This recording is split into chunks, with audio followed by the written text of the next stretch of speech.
Affair समजल्यावर समाज घर फोडतो का?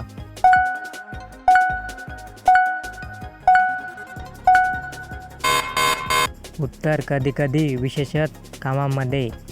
समाज अफेअर करणाऱ्या व्यक्तींच्या मुलांना दोष देतो का?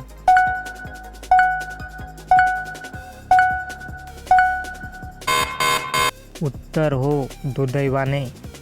एक विवाहित पुरुष आपला महिला सहकाऱ्याशी जवळीक ठेवतो, पण घरी कधीही तक्रार करत नाही. तो काय शोधतोय?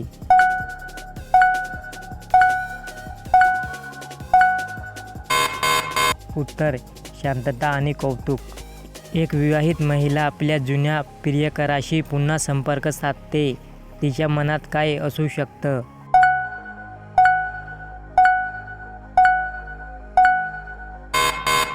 उत्तर अपूर्ण भावना, क्युरिओसिटी.